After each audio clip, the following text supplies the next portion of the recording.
अगर आज के डेट पे मैं एक नीट एस्पिरेंट होता तो मैं क्या अलग करता। चलिए जानते हैं इस वीडियो में what would have been my strategies if I was an aspirant of NEET now.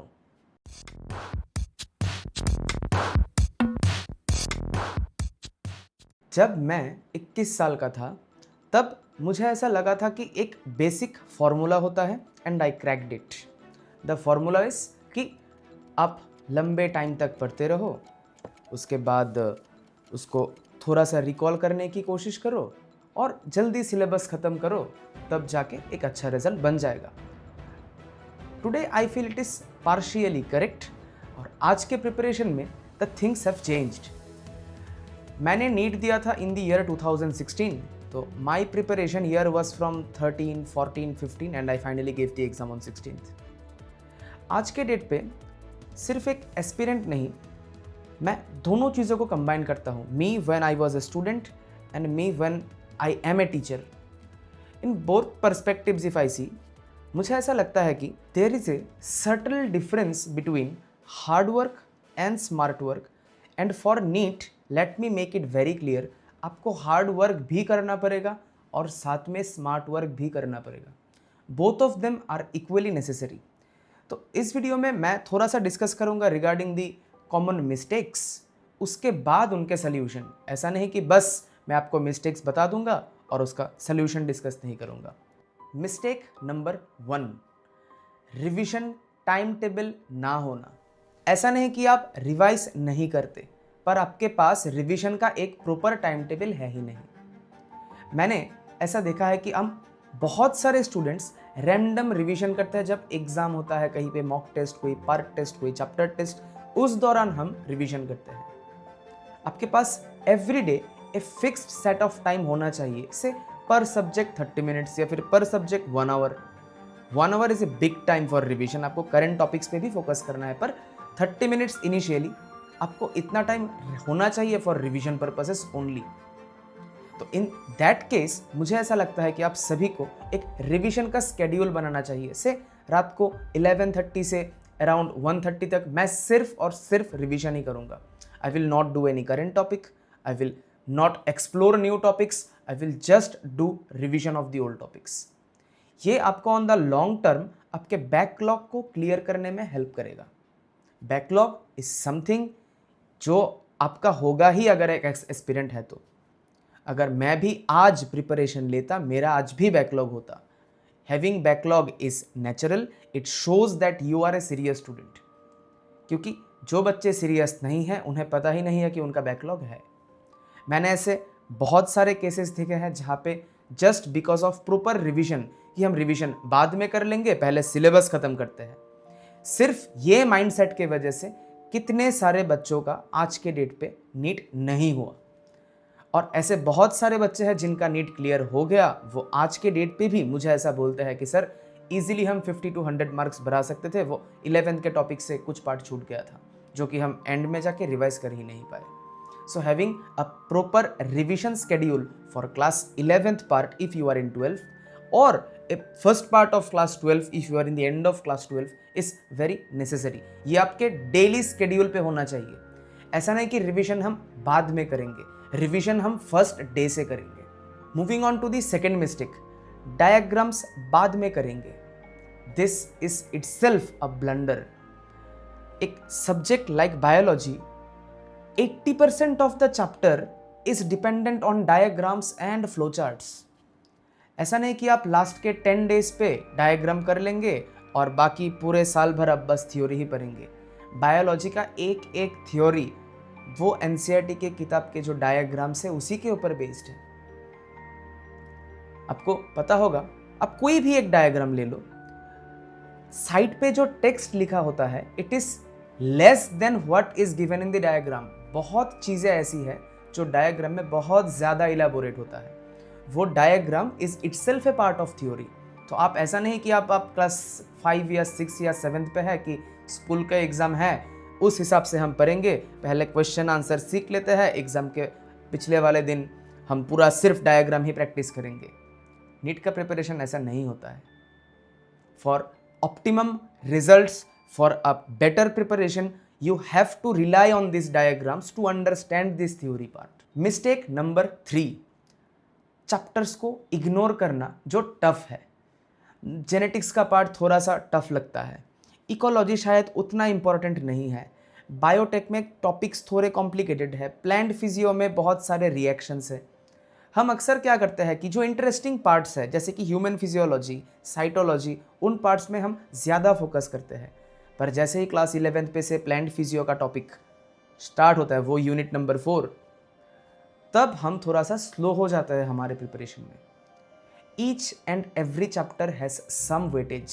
अगर आप प्लांट फिजियो, इकोलॉजी और जैसे कि मैंने बोला बायोटेक्नोलॉजी, इन टॉपिक्स को आप थोड़ा सा भी इग्नोर करते हैं, you will lose at least 40 to 44 marks in the exam। ये बहुत ही बेयर मिनिमम है। मैंने ऐसा कंसिडर कर लिया है कि आपने सुपरफिशियली पढ़ा है, इन डेप्थ नहीं पढ़ा है, तब 40 मार्क्स आपका छूट जाएगा सिर्फ इन 3 यूनिट्स में। और साथ में अगर आपका जेनेटिक्स में भी प्रॉब्लम है, in that case I would say आपको बायोलॉजी सही से नहीं आता। So it is a collaborative subject जहाँ पे हर एक टॉपिक्स जो हमने क्लास 11 के फर्स्ट डे में पढ़ा था, शायद वो सेल होना चाहिए या फिर लिविंग वर्ल्ड होना चाहिए, हर एक टॉपिक अपने आप में इंटरकनेक्टेड है। आप कोई भी टॉपिक को ऐसे छोड़ नहीं सकते कि ये ज़्यादा टफ है या फिर ये ज़्यादा इंपॉर्टेंट नहीं है, ईजी होगा, हम बाद में करेंगे इसको। This is the preparation of NEET where every question counts same. आप एक जेनेटिक्स का टफ क्वेश्चन सॉल्व कीजिए, वो भी आपको +4 ही देगा। आप एक इकोलॉजी का डेटा को टिक मार्क कीजिए, बस वो भी आपको 4 मार्क्स ही देगा। A question from operon model will give you 4 marks. A question on how many fishes are there in Amazon rain forest will also give you 4 marks. दोनों का वेटेज पेपर के हिसाब से सेम है। सो आप कोई भी चैप्टर को ऐसे इग्नोर नहीं कर सकते कि ये ज़्यादा इंटरेस्टिंग है, इसको ज़्यादा पढ़ेंगे, उस पर ज़्यादा इंटरेस्ट नहीं आ रहा, उसको टाइम नहीं देंगे, बाद में पढ़ लेंगे। These are chapters of class 11th and 12th। आप चाह के भी उसको 2 दिन में याद नहीं कर सकते। Moving on to mistake number 4, coaching के मॉड्यूल्स को ब्लाइंडली फॉलो करना। मैं यहाँ पे कोई भी पर्टिकुलर कोचिंग के बारे में कुछ नहीं कहना चाहता। कोई सा भी कोचिंग हो, आप सिर्फ मॉड्यूल के ऊपर रिलाई नहीं कर सकते। ऑन वन डे और दी अदर आपको 3 चीज़ें करना ही है। एनसीईआरटी का इंटेक्स्ट थियोरी पार्ट जो है उसको बार बार पढ़ना है, एनसीईआरटी के जो डायग्राम्स है उसके साथ रिलेट करके पढ़ना है। Second thing is summary. NCERT के चैप्टर के एंड में जो समरी है, आपको पता है कि आपको उसको पढ़ना होगा ही। ऐसे बहुत सारे पॉइंट्स हैं, ऐसे अनगिनत पॉइंट मैं आपको गिना सकता हूँ अभी, जिसपे समरी में ऐसे स्टेटमेंट्स लिखे हुए हैं जो पहले की जो थियोरी पार्ट है उस पर नहीं लिखा हुआ है। आप कोई सा भी चैप्टर ले लीजिए, क्लास 11 से अगर हम बोले कि कोई भी बच्चा अगर क्लास 11 का हो, cell the unit of life chapter हो गया है हमारा, उस पर आप देखना कि स्मूथ एंडोप्लाज्मिक रेटिकुलम का फंक्शन वो लिखा नहीं हुआ है थियोरी पे। जो ग्लाइकोलिपिड वाला पार्ट है, ग्लाइकोप्रोटीन वाला पार्ट है, सिर्फ आरईआर का राइबोसोम होना और इसका प्रोटीन सिंथेसिस वाला पार्ट लिखा हुआ है, पर समरी में वो ग्लाइकोलिपिड वाला पार्ट भी एडेड है। अगर आप क्लास 12 से देख रहे हैं, अगर आपने मॉलिक्यूलर जेनेटिक्स पढ़ा हुआ है, लैक ओपेरॉन में, it is a primitive type of operon. सिर्फ ये प्रिमिटिव वाला जो स्टेटमेंट है, इसके ऊपर खुद एक एजर्शन रीजन बन सकता है। थियोरी पे नहीं है और समरी पे दिया हुआ है। ऐसे अनकाउंटेबल नंबर ऑफ स्टेटमेंट्स हैं मैं जो अब भी आपको गिना सकता हूँ एनसीईआरटी के बुक्स में, जो कि समरी में है और थियोरी में नहीं। And the third part is exercise questions from NCERT. ऐसे कितने ही सारे क्वेश्चंस हैं एक्सरसाइज में that are framed so well that you have to think twice कि इसका आंसर हो क्या सकता है, इसका एक्सप्लेनेशन क्या हो सकता है। May be it is a subjective question, पर इसका जो एक्सप्लेनेशन होगा वो आपको 2 बार सोचने में मजबूर करेगा कि हाँ ऐसा हो सकता है। 2025 का जो नीट है उस पर एक ऐसा क्वेश्चन आया था जिसके बारे में ना टेक्स्ट में ना समरी में कुछ भी लिखा हुआ था, पर वो क्वेश्चन डायरेक्ट एक्सरसाइज में था from the chapter human reproduction. So ऐसे ऐसे बहुत से पॉइंट्स मैं आपको गिना सकता हूँ कि सिर्फ कोचिंग के मॉड्यूल्स पे रिलाई करना, सिर्फ कोचिंग के मॉड्यूल्स के एमसीक्यूज सॉल्व करना, which is also important, but this is not the only important thing. Your first most prior thing should be NCERT. उसी के साथ आपके होने चाहिए क्लास नोट्स जो आपको टीचर पढ़ा रहा है वो चीज़, उसके साथ आप करना है आपको coaching module. This should be the proper technique. आप सिर्फ एक मॉड्यूल पे, सिर्फ एक क्लास नोट पे, सिर्फ एक एनसीईआरटी के बुक पे रिलाई नहीं कर सकते। Moving on to mistake number 5, this is a small mistake. बहुत ज़्यादा मोटिवेशन के ऊपर रिलाई करना कि हम एक मोटिवेशनल वीडियो देख लेते हैं, कोई मोटिवेशनल कोट पढ़ लेते हैं। दोस्त, मोटिवेशन 2 दिन तक रहता है, सिस्टम 2 साल चलता है। आपको नीट के प्रिपरेशन के लिए मोटिवेटेड फील नहीं करना है। It's okay to be demotivated at times. At times it is okay to take a day off, take a break from study for 24 hours. आपको मोटिवेशन आपके गोल तक नहीं पहुंचा सकता। 2 साल कंसिस्टेंटली प्रिपरेशन करने के लिए यू नीड अ सिस्टम, और हम इसी सिस्टम के बारे में बात कर रहे हैं आपके साथ। मिस्टेक नंबर 6, हम टेस्ट तो देते हैं पर टेस्ट पे हमने क्या गलत किया उसका प्रॉपर एनालिसिस नहीं करते।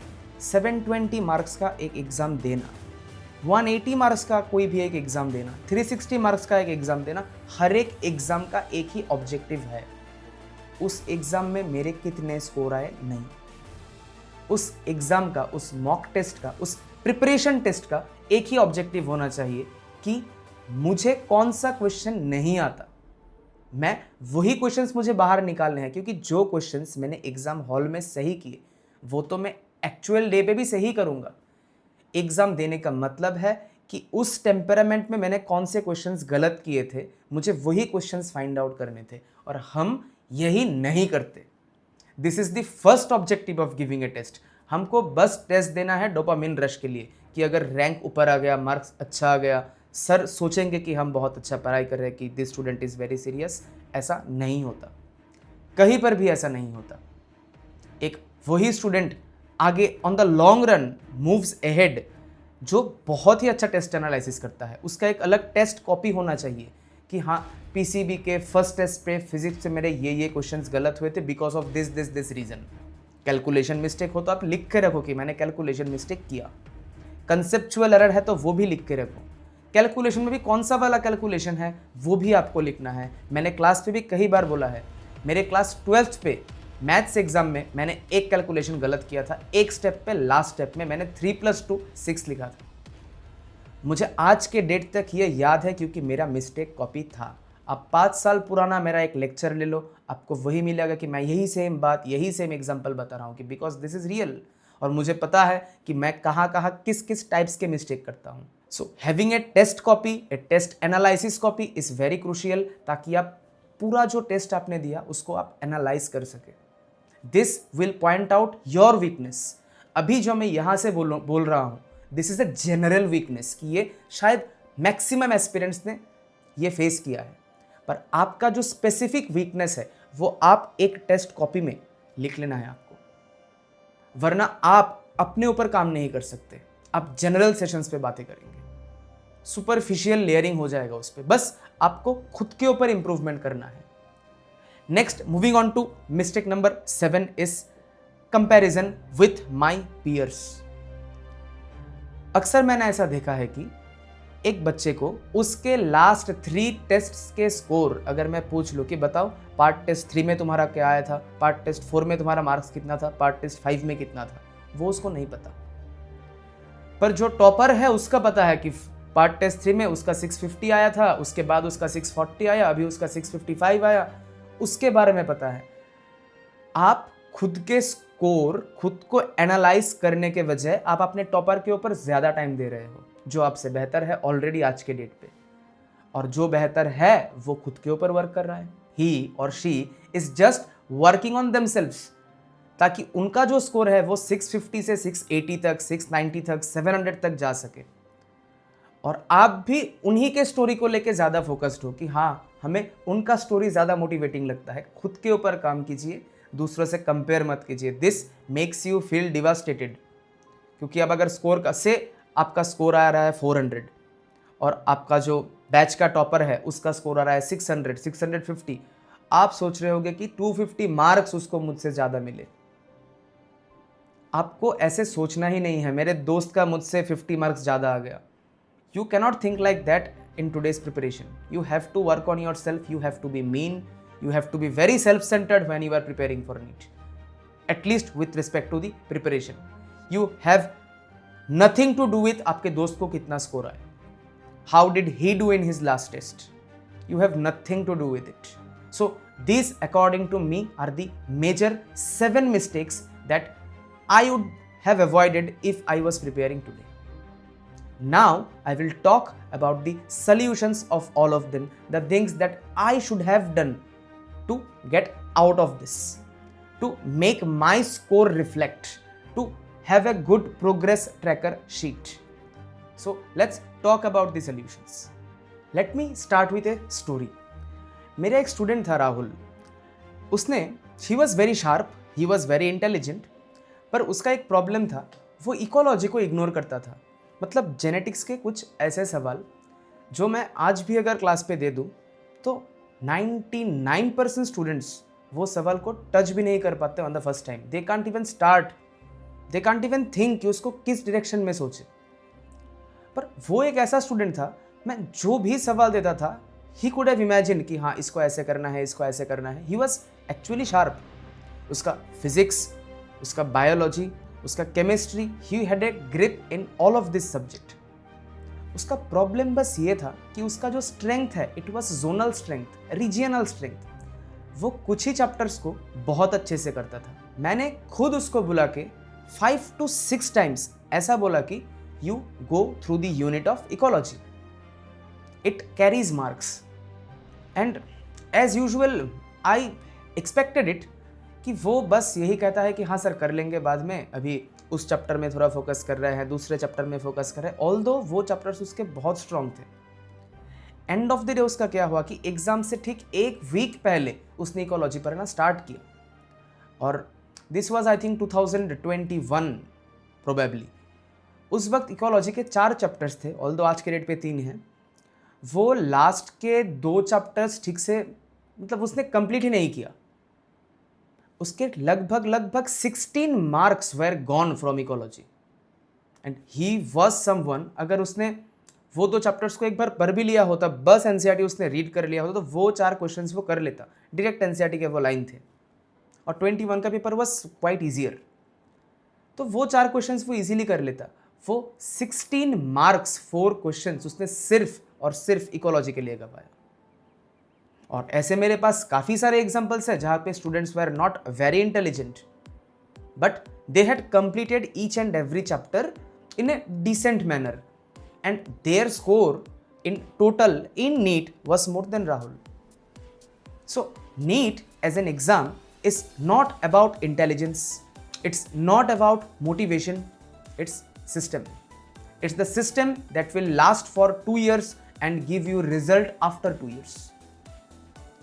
So coming to the solutions, the first thing as you have understood is कि मैं हर रोज पढ़ता with a proper revision schedule as well. अगर मेरे पास एक proper revision schedule होता तो मेरे पास ample time होता current topics पे भी फोकस करने के लिए. से मैंने रात का टाइम बस रिवीजन के लिए रखा और पूरा दिन मैं बस करंट टॉपिक के लिए रखा हूँ. उस प्रिपरेशन की टेक्निक से मुझे ऐसा लगता है कि I would have had less backlogs and I could have explored the new topics in a different way. I could have given some time. अगर मैं रिवीजन के लिए प्रॉपर स्केड्यूल ना रखूँ और पहले सिर्फ सिलेबस फोकस करने पे सिलेबस को एंड करने में फोकस करूँ, मुझे ऐसा लगता है कि जो करंट टॉपिक्स है वो भी उतने अच्छे से हो नहीं पाएगा और जो बैकलॉग्स है वो बढ़ता रहेगा. There will be huge number of questions that are conceptual, that are tricky, but मैं क्वेश्चन पे जब भी मैं एग्जाम दूंगा मैं उनको अटेम्प्ट ही नहीं कर पाऊंगा. The second thing I would focus should definitely be on the diagrams. मैं हर रोज एक डायग्राम को बहुत ही डिटेल में पढ़ता. एनसीईआरटी में अगर कोई एक डायग्राम है, उस डायग्राम के साथ थ्योरी को कंपेयर करके उसका खुद से एक फ्लो चार्ट बना के लिख के मैं उसको बहुत ही अच्छे तरह से प्रिपेयर करता. क्योंकि as I said diagram is 80 to 90% of an entire chapter. अगर आप सिर्फ और सिर्फ डायग्राम को बेस बना के एक चैप्टर को पढ़े, it will take less time and it will give more results. The next thing that I would have focused on इसके मैं डिवाइड कर लेता. एक बार सिलेबस जब एंड पे आ जाए मैं डिवाइड कर लेता कि दिस चैप्टर इज से on the easier side, that chapter is on the tough side. May be जो चैप्टर मेरे लिए ईजी है वो किसी और के लिए टफ हो सकता है एंड वाइस वर्सा, पर मैं खुद के हिसाब से उसको डिज़ाइन कर लेता कि मैं टफ चैप्टर्स पे थोड़ा ज़्यादा टाइम दूंगा और ईजियर चैप्टर्स जो मेरे क्वेश्चंस बहुत इजीली बन रहे हैं टेस्ट पे उन पे थोड़ा सा कम टाइम दूंगा। इस पे I think the benefit would have been जो मेरे टफ चैप्टर्स है वो भी on the long run easier side पे आ जाते। जो चैप्टर मुझे पहली बार पढ़ के थोड़ा सा टफ लगता था वो भी मे बी 1 और 2 टाइम्स ऑफ रिविजन के बाद वो भी ईजियर साइड पे आ जाता, तब मैं कुछ नए टॉपिक को एक्सप्लोर कर पाता। So this I think is a must do thing in the modern day NEET preparation, और अगर मैं एक एस्पिरेंट होता तो मैं ये डेफिनेटली करता। The next thing I would say is NCERT first. उसके बाद मैं कोई कोचिंग का मॉड्यूल करूं, कहीं से कोई प्रैक्टिस बुक सॉल्व करूं, PYQ सॉल्व करूं, my first aim should always have been the NCERT। और साइड बाय साइड मैं जिस भी टीचर के पास पढ़ रहा होता ऑब्वियसली उसके नोट्स, उन टीचर्स के नोट के साथ मैं NCERT को एक साथ पढ़ता for a crystal clear theory, क्योंकि थ्योरी जितना स्ट्रांग होगा, जो बैकबोन है वो जितना स्ट्रांग होगा, वो क्वेश्चंस पे रिफ्लेक्ट करेगा। आउट ऑफ 100 मैं फर्स्ट चांस पे कितने क्वेश्चंस खुद कर लिया without seeing solution, without asking for help, उसका नंबर बहुत ज़्यादा होता अगर मैं थियोरेटिकली बहुत स्ट्रांग होता तो। और इसके सिर्फ एक ही टेक्निक है, आई would have taken the NCERT, I would have read the class notes, and after doing both of them together I would have done the questions of module or any other book. This would have been one of my to-do list in my daily preparation for 2 years. The next thing I would have done was weekly test और उसके analysis. कोई भी module में आपको एक practice test sheet chapter के and में मिल जाएगा, कोई भी कोचिंग के मॉड्यूल में। What you have to do is at the end of the week कोई एक पुराने चैप्टर का आपको टेस्ट देना है उस मॉड्यूल से। इससे क्या होता है कि आपने अगर 45 क्वेश्चंस का एक टेस्ट दिया, आपके कितने क्वेश्चंस नहीं बने उसका आप ट्रैक रख पाओगे। कोई जगह पे अगर मैं टेस्ट देने जाता तो उनका क्वेश्चन पेपर मैं खुद घर पे आके एनालाइज करता कि से मैंने 720 का टेस्ट दिया, मेरा स्कोर आया 550, 580, 600, तो जो 120 मार्क्स का गैप है लगभग 40 क्वेश्चंस, लगभग 30 क्वेश्चंस, मैं उनको एकदम प्रॉपर तरीके से वापस एक मिस्टेक्स कॉपी में नोट डाउन करता कि इस क्वेश्चन को मैंने यहाँ गलत किया, इस क्वेश्चन को मैं इसलिए अटेम्प्ट नहीं कर पाया। This would have been a must in my list in this modern day preparation. Although ये जो चीज़ है मैंने खुद के प्रिपरेशन के टाइम पे भी किया है, मेरा खुद का मिस्टेक कॉपी आज के डेट तक है, मैं वो अब भी स्टूडेंट्स को दिखाता हूँ कि see this is my mistakes copy. और ये जो कॉपी है दिस इज़ ऑफ 2013, 14, 15, मेरे 3 साल ऑफ प्रिपरेशन पे मैंने खुद वो कॉपीज यूज़ की, उसका कॉपी मेरे पास आज तक है। इसीलिए मेरे पास जो मैं पहले बता रहा था, I know where I did the mistakes. मैं सिर्फ ये नहीं लिखता था मिस्टेक्स कॉपी में कि this is just a calculation mistake, मैं लिखता था कि कैलकुलेशन में भी मैंने वो 3+2 वाला 6 गलत किया है, वो मुझे आज के डेट तक पता है। It was not because of the board exam, मैंने बोर्ड एग्ज़ाम के बाद भी आके मिस्टेक्स कॉपी में लिखा कि हाँ मैंने इस चीज़ को यहाँ पे गलत किया, क्योंकि यही गलती नीट में हो सकता है, जेई में हो सकता है। The next thing moving forward is I would have oiled my own machine. मैं दूसरों की तरफ ज़्यादा फोकस नहीं करता कि वो लोग क्या करें। Obviously I would have kept a track कि these are the students who are in competition, but it does not mean that I will only follow them. I would focus 99% of the times on me, and that remaining 1% is just knowing your competition and where they stand, ताकि आपको एक पता है कि this is the standard, I have to overcome it by working on myself, not working on them. The next thing is for me, consistency would have more priority than motivation. मैं always इस चीज़ के खिलाफ हूँ कि I am motivating you, someone is motivating me. I don't want to hear that. मेरे लिए ये थोड़ा सा अनोइंग है कि कोई मुझे मोटिवेट कर दे कि तुम कर सकते हो, ये सब नहीं। मुझे एक प्रॉपर प्लान चाहिए जिससे मैं कंसिस्टेंट रह सकता हूँ, बस। Don't take even this video as a motivational video. I am not motivating you, I am giving you 2 perspectives कि ये गलतियां है और इसके ये सोल्यूशन होते अगर मैं एस्पिरेंट होता तो। The last thing that I would have done is I would have celebrated my small wins. This is what I call the small win philosophy. अगर मैंने एक चैप्टर खत्म कर लिया, उसका टेस्ट दे दिया, उसका रिजल्ट आने के बाद उस टेस्ट का मैंने एनालिसिस भी कर लिया, I would have celebrated it in a very small way. It's not like it's a huge celebration. Yes, I have done it. I would have felt confident. Maybe I would have gone for a coffee or a walk for 10-15 minutes. And this is just gifting, and these are very small things. This small celebration might help you in staying consistent for the next test. This is what I would have followed. आपको ऐसा लगता है कि हर साल लाखों बच्चे NEET के लिए प्रिपेयर करते हैं? लास्ट ईयर का नंबर क्या था? 25 lakhs के आसपास. No, it's wrong. 25 lakhs are not aspirants of NEET. These are just numbers. A major crowd is just coming, sitting in the exam without any preparation. जो preparing crowd है उसका number actually बहुत कम है, पर उनका जो प्रॉब्लम है, उनका प्रॉब्लम का पैटर्न सेम है कि जो एक मिड क्राउड होता है, एक क्राउड है जिनको मिला नहीं, एक क्राउड है जिनको neck to neck medical college मिल गया। जो मिडिल का एक बड़ा क्राउड होता है उस पर एक कॉमन प्रॉब्लम है जो मैंने आज इस वीडियो में डिस्कस किया है। इस वीडियो को देखने के बाद आई वुड से 1 साल बाद आपके पास 2 सिचुएशंस होंगे। काश मैंने पहले स्टार्ट कर लिया होता, या फिर थैंक गॉड कि मैंने टाइम पे स्टार्ट किया था। मैं ऐसा ही चाहूँगा कि आप सेकंड कैटेगरी में आए। Until then, this is Dr. Niladri Dev signing off.